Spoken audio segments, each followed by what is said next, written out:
Hey, White Sox fans, it's Crystal O'Keefe with episode 31 of Visiting Dugout, brought to you by the Southside Sox, a part of Fans First Sports Network. Today on the show, I have Josh Hill, who is a content director for FanSided. He also covers the Minnesota Twins via Puckett's Pond, does some Tampa Bay Buccaneers content via the Pewter Plank. So welcome, Josh. Please feel free to introduce yourself. Yeah, no, it's good to be here. Thanks for having me on. And I've always loved the White Sox Twins rivalry. It's everybody that always talks about, the Yankees and the Red Sox. That's definitely like the marquee, rivalry, not only in baseball, but in sports. But I've always enjoyed the Twins and White Sox rivalry almost as much as that because it feels almost like a sibling rivalry. You've got Minnesota and Chicago. It's really good. And it's also, a mutual hatred of the Yankees, usually in the playoffs, finds me rooting for the White Sox. So I'm like, there we go. That's how that goes. But yeah, Twins and the White Sox rivalry. I grew up with it. I love it. I live in Chicago now, so I'm in enemy territory. So gotta represent. That's funny because everyone assumes that it's just a Cubs White Sox rivalry if you're kind of not from Chicago, when in fact that is the opposite. Like neither team really care about one another, but they rarely even play. They play the Crosstown Cup each year. That's Right. really the extent of it. So yeah, they don't know that the real enemy is, the Twins or Twinkies. So we'll go ahead and talk about these Twins. So we are recording early. I think anyone who's listened to the last few episodes knows that we are recording just a little early because I will be out for a week. So at the time of this podcast, the American League Central is still really bad. The winner of this division will likely win with a 500 record, probably not any higher than that. The Twins and Guardians are kind of battling back and forth between like who's going to come off as first. The Guardians are ahead. They're at 500. Right now, they're, I think, a half game above the Twins. So that being said, and knowing that it will probably stay pretty close over the week, what is going on in Minnesota?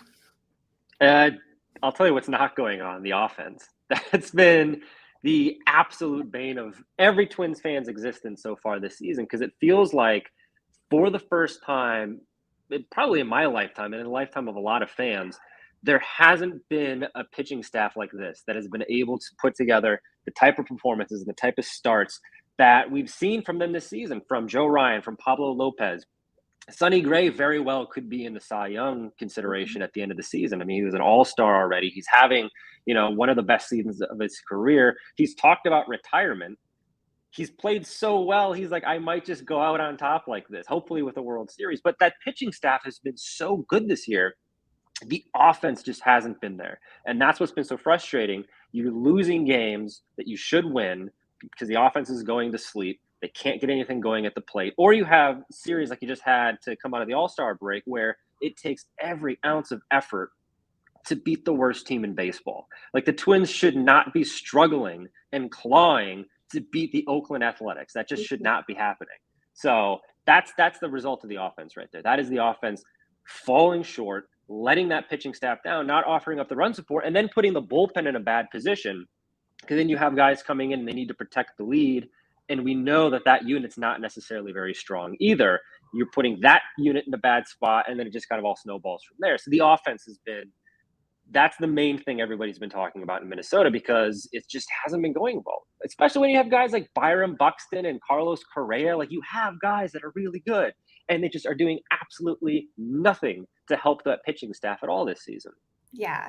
Actually, I have a note. You mentioned two different people that I immediately have notes about. First, is there any good news about Byron Buxton? Because I feel like he's been injured really all season, and that, could be why his offense has been so terrible, is maybe that he's just still constantly playing through this injury when he is actually on the squad. So is there anything good, positive right now with him?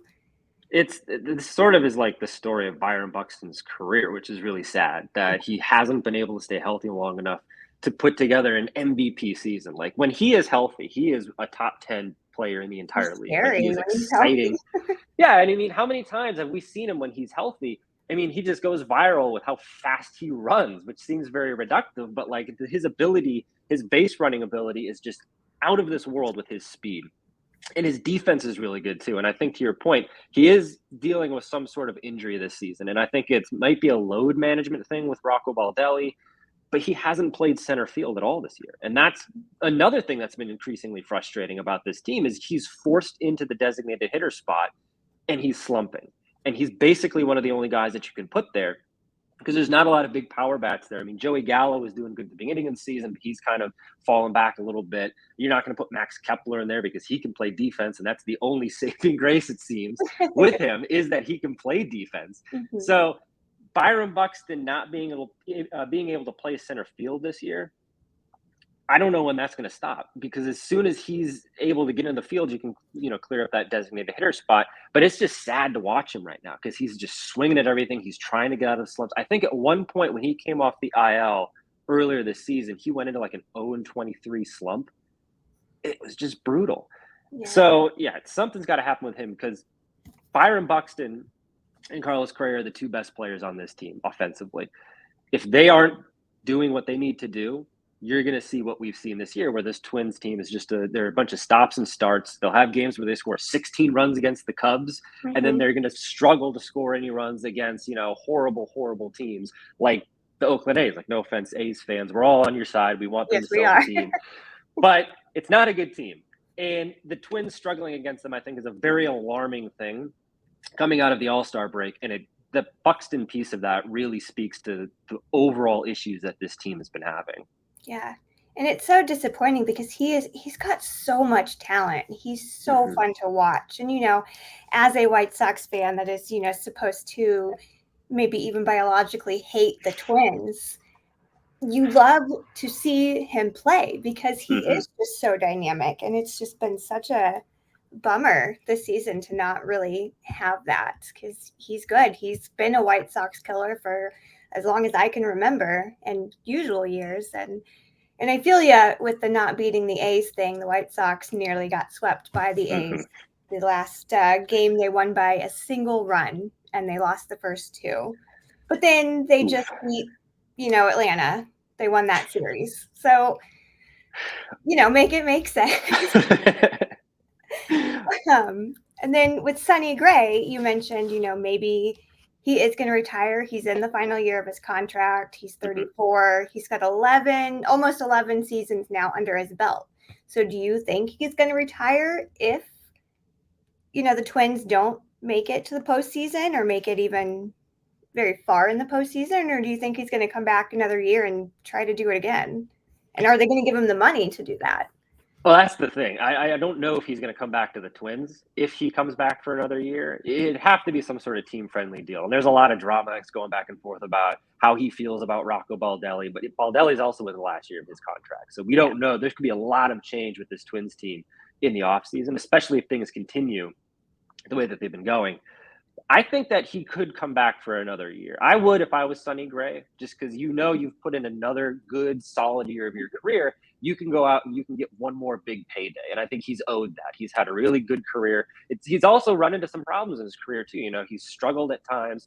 This sort of feels like a redemption, sort of like a they give out Oscars sometimes to actors who've never won one, but you always love them. And it's like that career, kind of like, the career celebration thing. It feels like Sonny Gray's having one of those seasons where we're like, yeah, we really liked Sonny Gray. When he was at his peak of his powers with the A's, we were like, we really liked him. He was a good, really good, entertaining pitcher. And he's sort of tapping back into that this year. So he could come back, cash in on this season.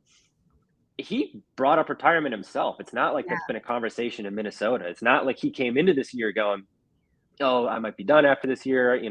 My future's murky and all that kind of stuff. That just came up out of nowhere over the All-Star break. So the fact that he's thinking about that says something to me. I think that the gears are starting to turn. And I think the other side of, he could get the payday, the flip side of that is going out on top. You never want to be the guy that overstays your welcome. And retiring as an athlete is one of the hardest things to do.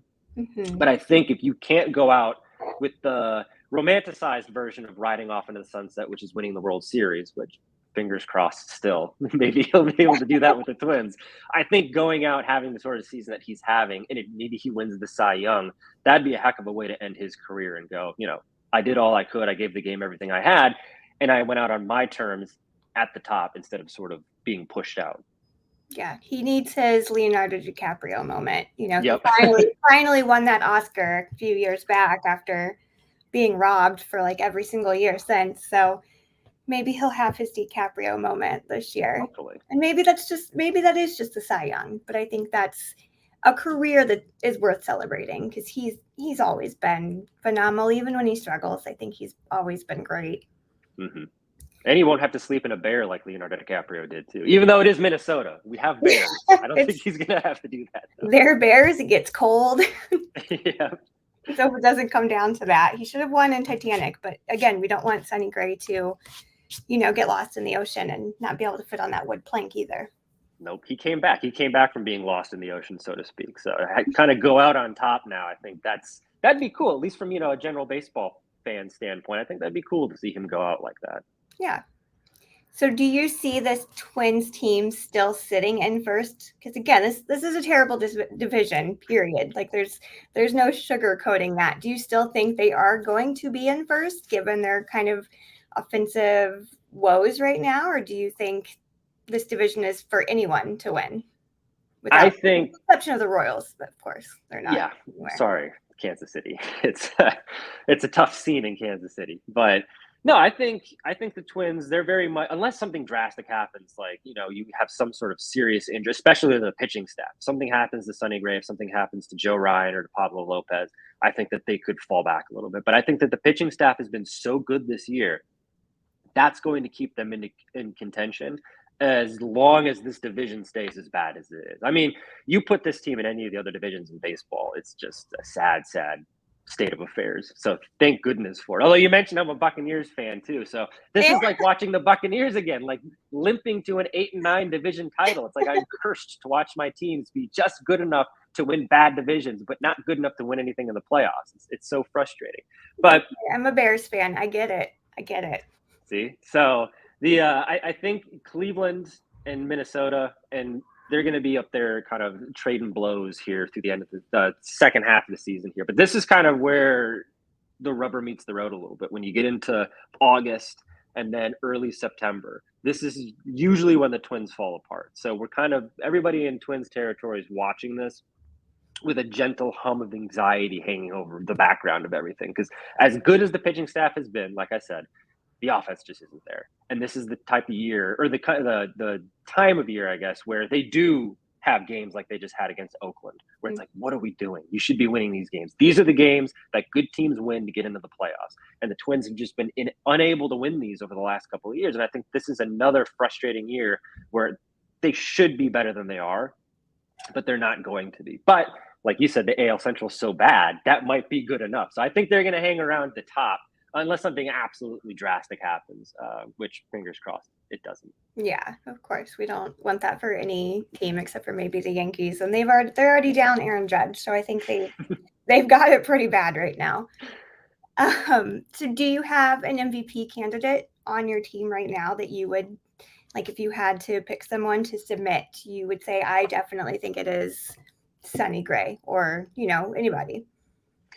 I would say, well, I've talked a lot about Sonny Gray, and I want to bring up Royce Lewis because Royce Lewis got hurt again. Mm-hmm. Thankfully, not as serious as that last ACL tear that he had, but after he got called up and he was really starting to get everything going, he was looking like he could be the MVP of this team. Mm-hmm. I think it was the Houston series. He got called up and he single-handedly won 2 games in that series by dragging this team back from where they've been all season long, where the offense starts faltering late in the late innings and the bullpen can't keep it together. Royce Lewis came through and he's putting, that wins above replacement on display in real time. It's like, this guy's the real deal. And he got hurt again. So we're not going to see him probably until end of August, I would say. But he's the guy that I think when he comes back, if the Twins are in that position, like we just talked about, where they're just struggling and nothing is going right, but it is that very close division race, Royce Lewis could end up making the difference because he is that good on offense. He is a missing piece. And you can see it. Once he got hurt, the offense started backsliding back to where it was before. Edouard Julien, he's also been a little hot here, so he's a guy that deserves mention. It's going to be real interesting when Jorge Polanco comes back, because Yeah. you're going to see they need to keep Edouard Julien up at the major league level. They cannot send him back to St. Paul. They need to keep his bat in the lineup. Like, they're very close to having the two of us in the lineup. That is how bad this offense is. Like, they need all the help that they can get. And Royce Lewis, I think, is really sort of the cherry on top of that, because he delivered. And it was also cathartic, and it was celebratory, because he did have that journey to ACL tears. Started to look like he might not fulfill all of the promise that he had when he was drafted back in 2017. And it's crazy to me that he's still only like 25 years old. It feels like he's been in the league forever, trying to make his way up. And to see him finally get the call again and to deliver and to have an immediate impact on this team, that is what we're looking for when we want to call it. Not even just the Twins, but when you're talking about your top prospects, your top young guys, that's what you want to see them come up to do. And it was really cool to see the Twins have that guy, because that's the guy that's always the prince that's always been promised. It's always like, oh, just wait, this guy's going to come up. Oh, just wait until this guy comes up. Royce Lewis, he finally delivered on that. And I think that's, to me, he's been one of the brightest spots in this season, especially in one of the darkest areas, which is on offense. Yeah, that sounds like our Jake Berger. Again, incredibly similar situations. You've got, the two ruptures of the ACL, the really just tough rehabbing and maybe never playing baseball again. He got to that point where he said, I don't know if it's in the cards. And then he came out and he's got, I think he just hit number 22 last night. It's just been incredible this season, and wasn't on the opening day roster for the White Sox, which blows me away. But with Royce, I would say it's kind of like the old White Sox joke of that's your trade deadline acquisition. We always say like our injured players, because Rick and Jerry don't like to spend money on this team. But do you have any, players that could be on the trading block, or somebody that you're really looking for? And then as well, like we just, had the draft. So you've got a lot to work with. So do you have any kind of thoughts on any of that? Yeah, what they should have done is, because one of the guys that they're kind of looking at who could be maybe a low buy reliever that they can get to help out the bullpen is Michael Fulmer, who's I believe he's with the Cubs right now. And that's a guy that, he's pitched with the Twins. He's been here before, but that was a guy, he was a free agent in the spring. We knew the Twins needed to get some sort of bullpen help. They needed to get some sort of extra arm in there. And he was a guy that was mentioned, and then the Cubs scooped him up, and it was like, oh, okay, he wasn't, lights out with the Twins. He definitely had his struggles. But now he's one of those guys that just has a really good first half.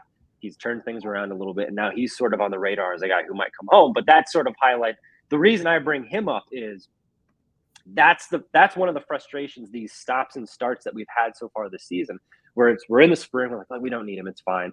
The front office says that these guys, we could call some people up from from St. Paul. These arms, they're going to get better. It's, law of averages of it's really going to have 2 bad down years in the bullpen. Turns out, it's not as bad as last year, but it's a little bit of a bounce back. But the fact that they didn't make a move on a guy that they now could end up trading assets for is very frustrating, because the Twins, they've already said that they might not make any trades at the deadline because they like the guys that they have. And there's enough talent on the roster that if they get it all together, it's better than making the trades, which is like, okay, it's sort of true, but it's also like, it's not going to fix anything, because basically what we're staring at a leaking sink and being like, maybe it's going to clog itself and it'll stop, flooding the kitchen. It's like, that's not a good strategy to have. So, working on the bullpen, I think, is probably something that they could do at the deadline. Joe Kelly's a guy that could be on the trade, if the Sox are going to sell. Yeah. I'm always a little weary about, trading within the division. I know it was a big deal when the Cubs and the White Sox made a trade, a crosstown trade. Yes. Was that a couple of years ago. But, those are the types of guys I think the Twins are going to be looking for. It's not going to be some huge, drastic, big swing, where they're going to go and they're going to get Ohtani or something like that, or they're going to get somebody. I don't even think they're going to go out and get anybody offensively. I think it's going to be fortifying the bullpen, taking care of those late innings, knowing that you're going to get probably 6 good innings out of your starter. The offense is going to do what it's going to do, but making sure that bullpen's locked down. Because then if you're looking forward, let's say that they do win this pitiful division, bullpens, we've seen in October, that can make or break your run. Yeah. So if you don't have those guys back there, and I would say the Twins don't have those guys back there right now that are going to fill me with a lot of confidence in October, you have to go and get them at the deadline. And they don't have to be big guys. Like Joe Kelly asked the Red Sox and the Dodgers how valuable he can be in the postseason. You go out and get one of those guys. So that's where I think that they'll make their move. But I'm not terribly confident when the front office's approach the trade deadline is, we have guys. If they're healthy, they'll do good. So I'm not terribly confident. Why go get Ohtani when we have Ohtani at home? Again, Right. the White Sox. I think this is why this division is so terrible, because our, front offices are just, they don't care. They don't care about anything. They are just okay with being mediocre and not winning because they're still making money somehow. I'm convinced that's just the way it goes in this division. It's frustrating. But I also think there is some sort of PTSD with the Twins because they did make, the Tyler Mahle trade. They made that last year, and it's just completely blown up in their face because he's done. He's not going to probably play for them again. And the Reds get a couple of top prospects. That's, you got some egg on your face. That's not gonna motivate you to go into a trade deadline when the season is sort of on the brink like this and go, let's, dip into our prospect pool. Because like you said, they do the draft, they got Walker Jenkins in the draft. Like he's not going to get traded, but they do have some pretty good prospects that you're not going to want to move at this trade deadline where you're not going to get somebody who's just going to absolutely game change for you. Like you're fortifying that bullpen. You should not dip too deep into that prospect pool to get that guy. And if you can't get that guy, I guess that's why the Twins are like, hey, we'll just roll the dice with what we have. But that's, that's the definition of playing scared. It's true. Well, we've got a lot of fun Twitter audience questions for you. We will start off with one very ridiculous one from a White Sox fan. Why does Torrey Hunter still haunt White Sox fans' dreams? It's a good dream for me. I don't know. This is, Torrey Hunter's a saint. So I was actually just talking with some Twins fans the other day about this. Those were some of the most fun Twins teams that we've ever been able to watch. And I think that's, when I was talking to the top, that made these Twins White Sox rivalry games just so much more intense because I remember those old Sox teams as much as, Sox fans remember Torrey Hunter and those guys. I could rattle off, Paul Konerko and Maglio Ordonez and all these guys who are, just killing us, Mark Burley and, just don't even get me started. It's kidding. But I sympathize. That's the thing. Torrey Hunter was just one of those guys where it's like you needed to make a play. He's going to make that play. And it's the most flashy, frustrating play you can make. It's either robbing a home run or getting some sort of clutch hit. And it just seemed like he would always get that against the White Sox, which is personally I always loved. But, you got to have some of those killers on your team like that. And the White Sox had plenty of guys that killed the Twins. So much so that they went out and were like, you know what, Joe Creedy, we're just going to sign you. Because, Jim Thome, come on over. We're just going to sign you because you've beaten us up so badly. We're just going to, what's the worst that can happen? And then, Joe Creedy doesn't do anything with the Twins. But that's, I guess, the White Sox getting the last laugh there. Yeah, that was karma for you guys. So, do you like Target Stadium or do you miss the mystique of the Metrodome? I like the new stadium. I do. I think obviously I'm biased, but I think it's one of the best, if not the best stadiums in baseball. Although the Giant Stadium out in San Francisco is really good. Like that's hard to argue with. It's got that sort of Minnesota feel to it. Up to like they made the outside of the stadiums like made out of limestone, which they took from Minnesota. The sight lines, there's not a bad seat in that stadium. If any White Sox fans ever travel up to Minnesota or live in Minnesota and want to go to games, there's not a bad seat in that stadium. Like you're not up in the nosebleeds. You're not going to have, part of the field missing.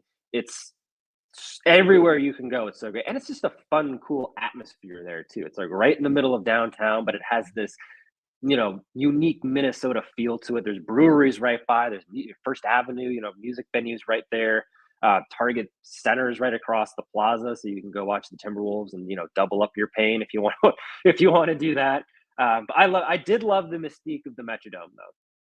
Every single person that I've talked to outside of the Twins fandom, people at work or other baseball fans that I've talked to, and I'm sure White Sox fans are gonna go, oh, when I say this, that roof, you lose the ball on that roof if you took your eye off it.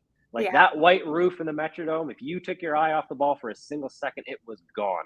And that was one of the best home field advantages that you can have. It was loud in there, and you lose the ball in the roof.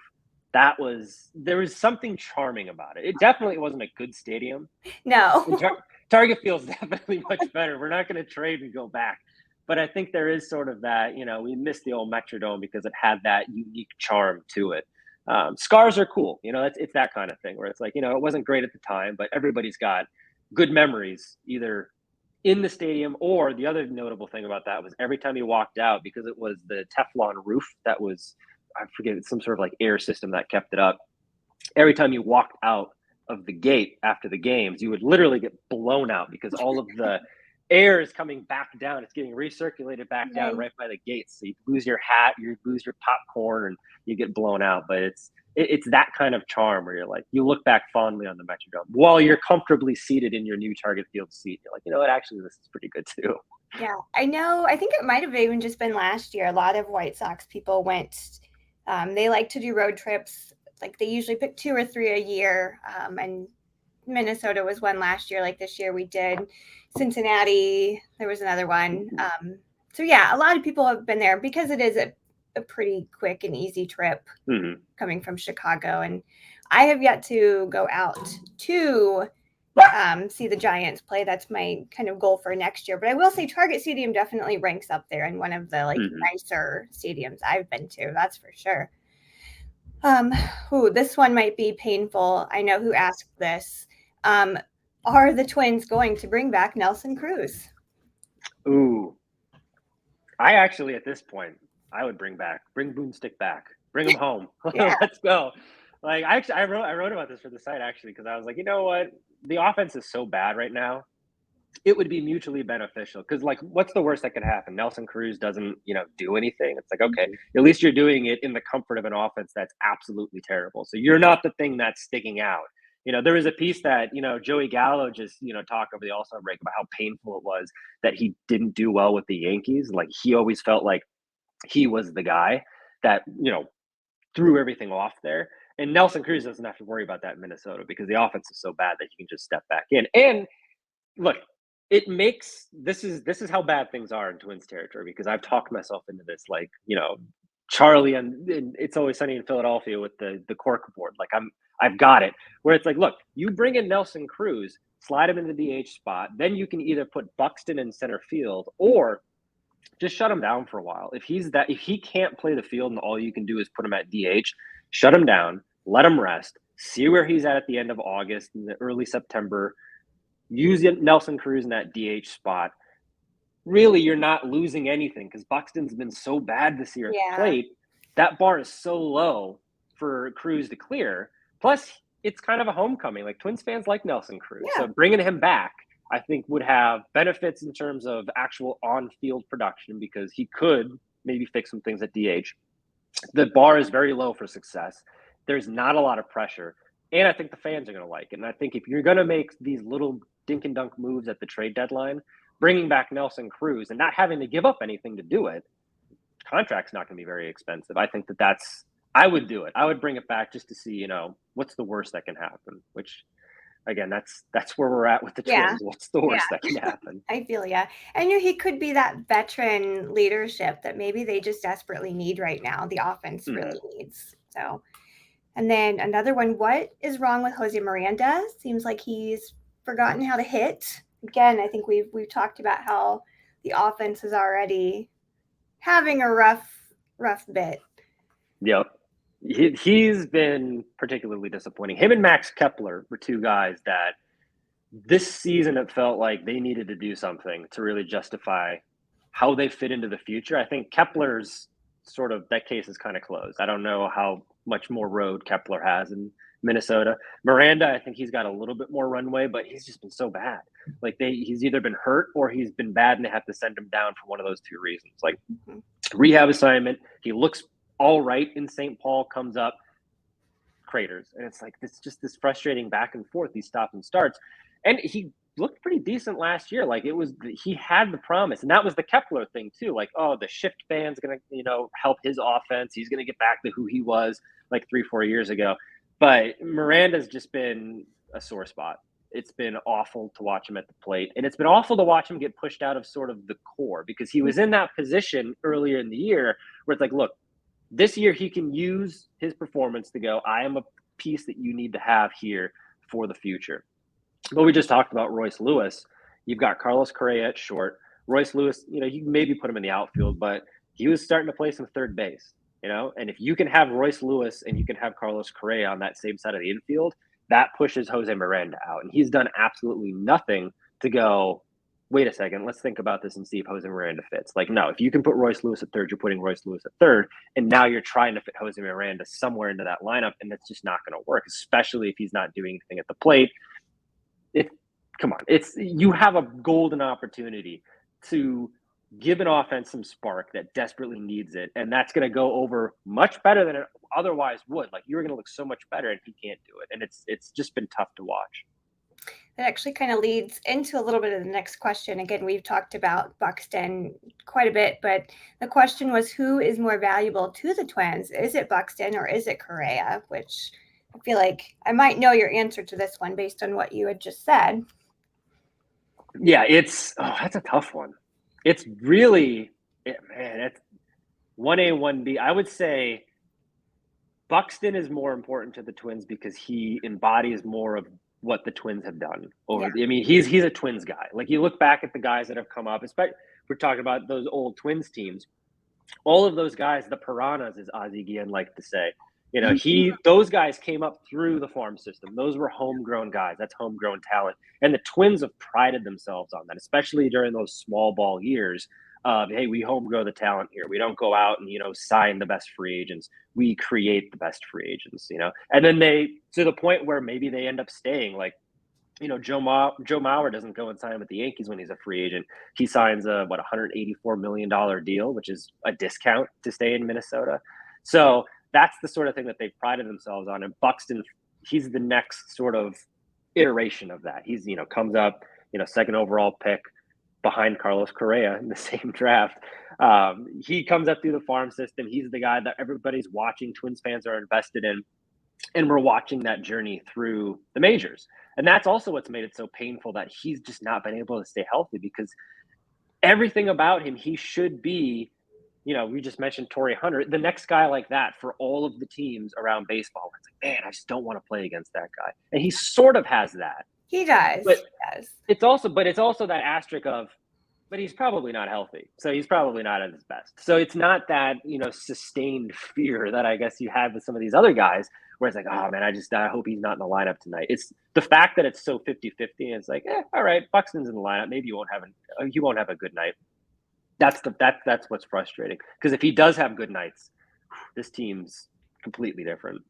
Yeah, I mean, there are so many games, especially really close games, really late in the season games, where he is healthy, and I'm like, oh gosh, why are we pitching to Byron? Like, this is the last. Why are we pitching? Mm-hmm. Why are you throwing him that just meatball? Like, why are we doing this? He has been that guy on the Twins for forever now. So it is disappointing, because I don't want to see him injured ever. But yeah, he's always been one of those guys that when they play the White Sox, you're just like, please don't pitch to him. Just let him take the walk. Just come on, guys, get it together. He's gonna kill us.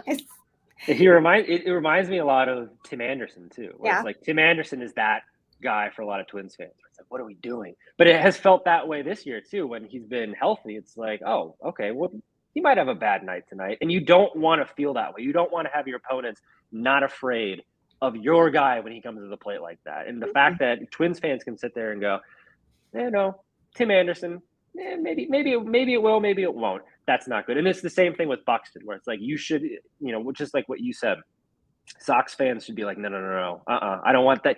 Get out of the on deck circle. I don't want to see you up. Like, your guy's on base, I don't want to see that.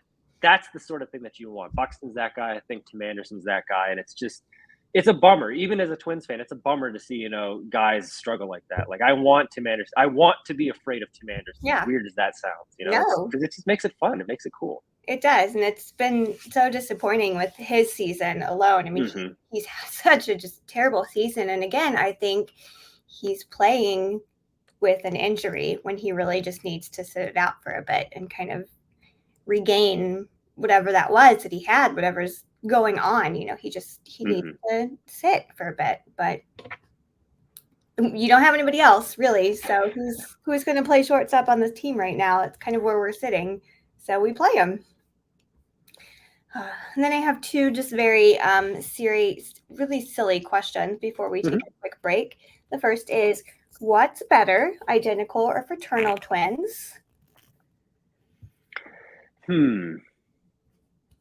Identical twins, I would say.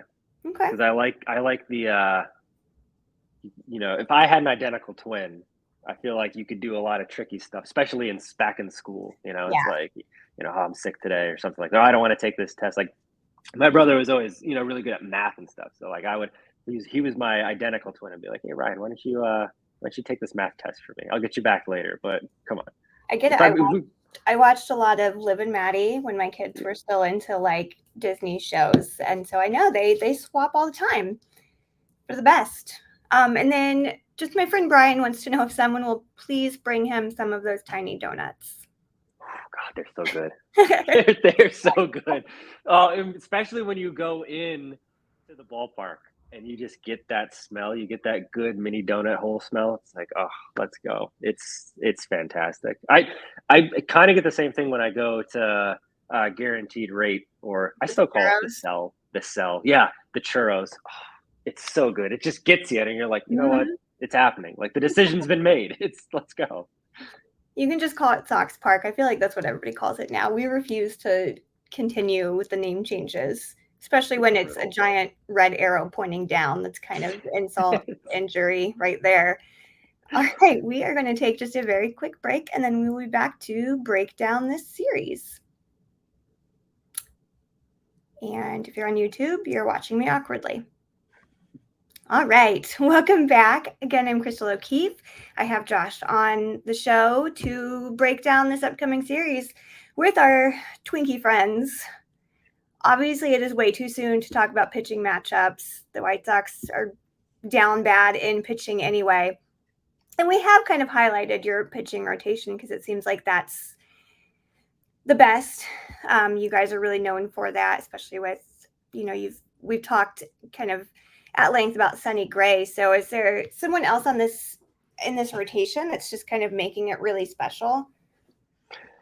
Yeah, I think Joe Ryan, we talked about guys that kind of come up through the system, and Joe Ryan, I mean, he was acquired from, we talked about Nelson Cruz, like he was acquired from the Rays in that trade. He's a guy who's like sort of along the lines of Byron Buxton, where it's like, that's a young guy that fans are very invested in, and we want to see him do well. And it's like that he's supposed to take a step forward either this year or next year. And he's definitely started to do that. And it's what made giving Pablo Lopez his extension earlier in the year so exciting. Because as good as Sonny Gray has been, like we talked about, he's not a huge centerpiece moving forward. Like, it'll be nice if he comes back, but he's definitely not a core piece of this rotation when you're thinking about what is it going to look like 3-4 years down the road. And Joe Ryan is very much a part of that. And he could be the Twins' ace if we're looking really deep into our crystal ball, because he's had a really good season this year right alongside Pablo Lopez. They both pitched complete game shutouts, which has been phenomenal to see. Yeah. And he's been a little up and down, but he's another guy who's like, if he's on the mound tonight, we know it's at least going to be, a 3-run game. So if the offense can please score 4 runs, like, let's go. He's had, both he and Lopez actually followed up their complete game shutouts by just allowing, I think, 6 or 7 runs each, which has not been great. Lopez did it against the A's, which was particularly awful. Yeah. But Joe Ryan's the guy who, I think when you're talking about Twins pitchers and what does that core rotation look like moving forward, he's a guy that I think White Sox fans are going to familiarize themselves a lot with over the next couple of years, because he's going to be somebody who's like, man, I don't want him on the mound. I hope we miss him this series. So, and I think he might actually be pitching in this White Sox series coming up. He might. When I checked earlier, they weren't up yet, but yeah, I think based on a rotation, that's probably it. That's kind of how we are right now. I mean, again, I feel like Dylan Cease or Lucas Giolito could be gone by the time this podcast even goes up. Mm-hmm. But again, those are kind of our two that teams at this moment are fearful of. Dylan has been great. He had a phenomenal game, just yesterday against Atlanta.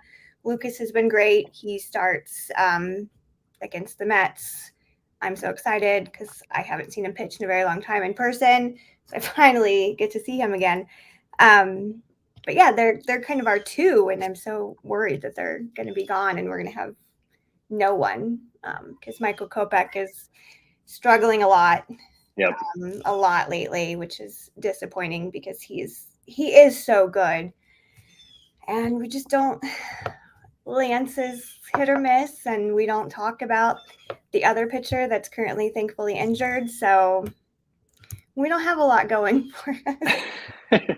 that's how it's been with the Twins like my entire life though. It's like they're a franchise that consistently is like just wait and see.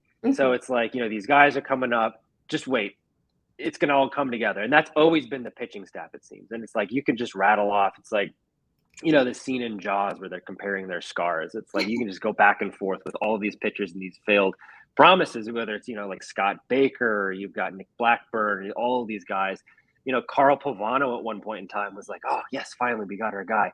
Now it seems like they do have at least two guys moving forward that they can build a rotation around. You've got Pablo Lopez and you've got Joe Ryan. And then you kind of see what happens. The guys will fill in around there. Bailey Ober is a guy who comes up through the system. He's somebody who could slot in moving forward as somebody who could, maybe be that third guy.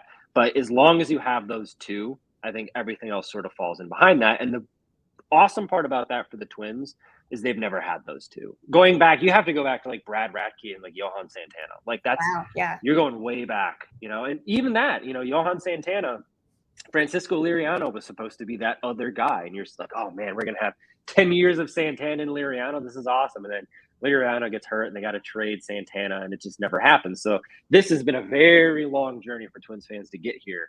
So Pablo Lopez and Joe Ryan, specifically Joe Ryan, because I think he'll probably be here longer than Pablo is, although they're both relatively young. That's the other guy.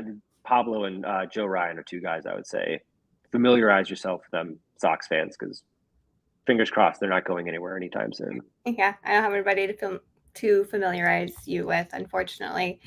Although we talked earlier about the whole Cubs White Sox kind of trade when they acquired Cease and Jimenez, and for the Prince who was promised again with Jose Quintana, and now he's starting for the Mets Wednesday. So again, I will be there for Lucas, and then I will be there the next day when Quintana starts, and that again is excited because he's finally back, and I'm curious to see because I loved him. I'm not sad about that trade at all. I was very happy. I feel like we still won that trade big time, but I just really enjoyed watching Q pitch. So I'm excited to see if he's kind of back to where he was, back to just being great. It'll be interesting. Okay, so what are your keys for Minnesota to take this series from the White Sox? I mean, all roads lead back to this offense. The keys are going to be at what point does Byron Buxton wake up? Like he needs to have, especially, I mean, what better series to start doing that than against the Sox? It's like, come on, let's start waking it up a little bit. I think Max Kepler is actually hitting lefties better than Byron Buxton right now, which is just absolutely frustrating that's happening to your best player. So I think he's a key, definitely. And then the pitching. I think the pitching, this is the series where it's like, okay, we're starting to get into that time of the year, like we were talking about earlier, where you need to start pulling these things together. You can't have as good of a first half as this pitching staff has had and then come out and lay a dud against the Sox, especially after things were so incredibly hard against the A's. Like you just need to follow that up with something. You need to chase that, get that taste out of your mouth a little bit. So those are the two things. And I think kind of attached to the hitting, or the offense is the hitting coach. So David Popkins kind of on the hot seat. The offense isn't going. He, gets ejected the last series. He comes out of the dugout and kind of defends Joey Gallo, so to speak, against a bad call. But he's a guy to watch because that seemed like a guy at the end of his rope. to me. That is a guy who's all season long heard how bad the offense is, and he's heard it from the outside. You got to believe he's hearing it from the inside too, because Rocco Baldelli doesn't have it, like we talked about, does not have any more years on his contract after this. So it's sort of, at what point does he start making moves on his coaching staff to try and fix these things? Because if the Twins do get into the playoffs and then they just flame out again, I mean, not only is he not going to be back in Minnesota, but that's not a very good look for him as far as looking for another job around baseball. So what happens with the hitting coach, I think, is something to watch in the Sox series, whether it's the offense, whether it's adjustments that they make, or whether it's him, standing on the stoop of the dugout screaming at the umpire and getting ejected. It's going to be something, but that's sort of a thing to watch overall with the Twins in the second half here. Is push is going to come to shove, and I think David Popkins is the guy who's going to be either swapped out for somebody better or scapegoated if it gets to a point where fingers are being pointed in the dugout in the clubhouse. Rocco's getting asked all these questions. At some point, he's going to have to start hitting the eject button on his coaching staff, and that's going to be desperation, though. So White Sox fans might actually want to see that, because that's how the Twins are flailing is when they start firing their coaches. I don't know. I feel like that's where we're at. I really think that Pedro was hired to be the front office scapegoat. So we'll see how our coaching what our coaching staff still looks like at the end of this season. And then, I mean, would you say, because my next question is the biggest threat, would you just say that is kind of your starting rotation?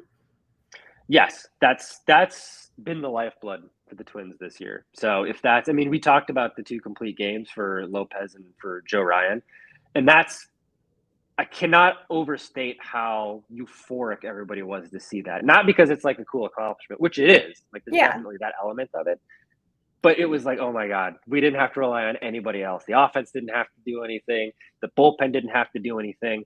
And that's both awful, because it's like, you don't want that to be the only way that you can win. But it's also sort of a highlight of how good that unit has been.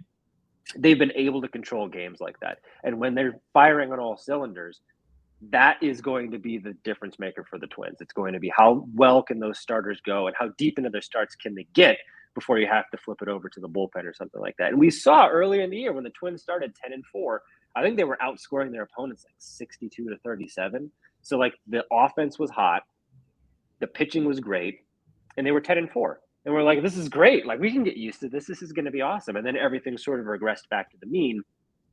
That pitching staff, that's the consistent common thread throughout the season. And so if you're looking at the biggest threat, or the thing that you don't want to sort of go in and assume is going to go well for you on the other side, it's that pitching staff. Don't take that lightly. Yeah, that's a good point. Well, we have been able to break down this series as much as we can, obviously with a little earlier recording schedule. So we'll move on before you go to kind of what your thoughts are on the rest of the, teams in this league, and kind of where you see this season concluding. One of the biggest things that I've been looking at recently is this whole Shohei Ohtani stuff, which is a lot of drama. I feel bad for Angels fans, because like, they didn't ask for any of this. They didn't ask for their franchise to fumble the bag like multiple times in the last 10 years. But like, this, I think, takes the cake. This could be an all-time, I don't know how this gets topped, meltdown, because lost in all of this is the Mike Trout element, where it's like, you have 2 generational talents and you can't do anything with them. So if you're sitting there, you're an Angels fan, I was thinking about this. I think their asking price was, we want multiple top 100 prospects for Shohei Ohtani. And it's like, cool, you're obviously going to want to get something like that for him. But if you're an Angels fan, what has that front office done? What has management, what has anybody in that organization at a high level done to fill you with any sort of confidence that you could get those top prospects and do anything with them? So like, the Twins have been tangentially mentioned along with every other team in baseball as like possible, maybe Ohtani goes there. And you're looking at those top 100 prospects. We just mentioned the draft. Walker Jenkins, very attractive trade chip if you're going to go that direction. Brooks Lee, the first round pick from last year, and then you got, guys like Royce Lewis and Edouard Julien, and, Emmanuel Rodriguez, the pitcher, who I think is also a top 100 prospect along with Brooks Lee. If you're the Angels and you get those guys, what does it matter? Like, the you had Shohei Ohtani and Mike Trout, and you couldn't do anything. Yeah. Like, case closed. It's over. Like, I don't know what to tell you. And I just feel bad for, Angels fans, because it's like they didn't ask for that. Like, you have this great, awesome player, and you're going to watch him slip through your fingers because no fault of your own. It's terrible. Absolutely. So do you have anybody who you think could be the World Series contenders based on kind of where we're at right now and teams that have been really hot or teams that have been surprisingly really hot? I like Texas. I don't know why I'm partial to Texas. Being from Minnesota, they stole our hockey team back in the day. So I shouldn't be sympathetic, but I like it when it's not just, if we're going to get a team out of Texas that's going to make a run, let's have it be the Rangers and not the other Texas team. Like, we've seen that. And it's just I like the parity. You looked at the Stanley Cup playoffs this past year.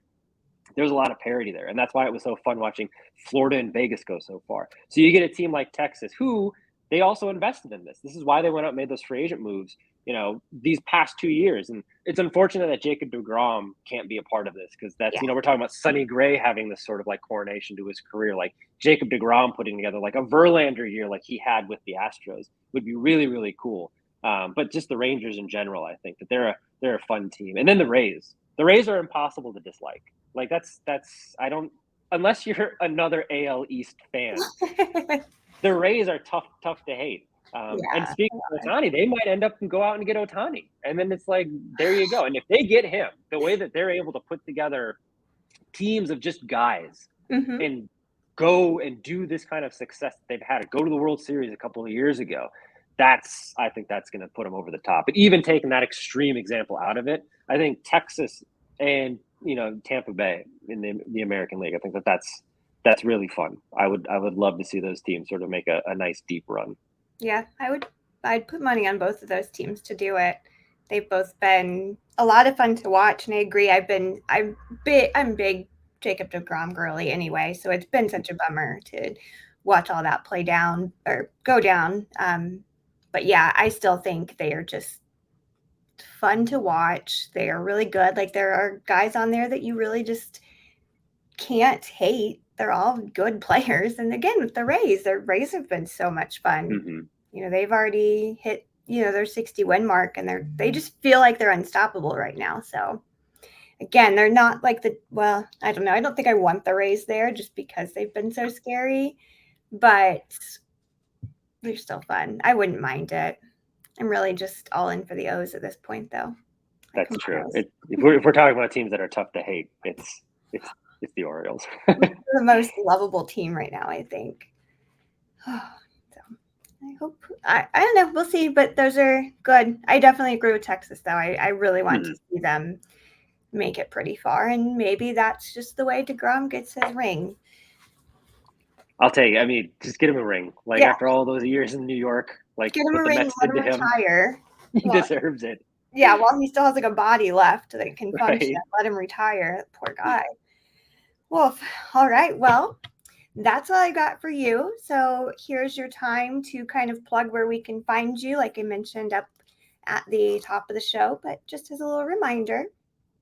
Yeah, so check out Puckett's Pond for all of our fantastic Twins coverage. FanSided, it's home for the Minnesota Twins. At Puckett's Pond on Twitter. You can follow me at JDaveHill on Twitter.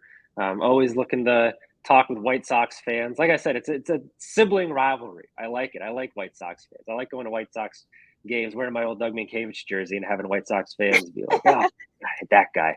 So it's a good sort of rivalry that they got going on there. So Puckett's Pond, JDaveHill. That's where you can find all of the Twins talk, and always talk smack. I like it. Yes. White Sox fans. We do a lot of that during the Twins. I mean, it's mostly just to one person. I feel like we're constantly, and you might know him on just the Twin side of Twitter. I think everyone is very familiar with who I'm talking about. That's really the one person that we like to really razzle during this series. But yeah, we are big, we're big trash talkers in Chicago. So it's a fun series because it's never like, take this seriously, but it's that heat of the moment. We're going to say horrible things about your team. And then like tomorrow we can grab a beer. So, it's good rivalry. I agree. Well, thank you so much. Obviously, best of luck. I hope you get Nelson Cruz back because that would be way too much fun.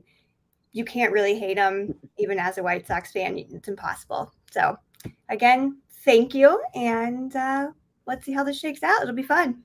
Yeah, thanks for having me. Happy to come back anytime. Thank you so much, Josh. Have a good day.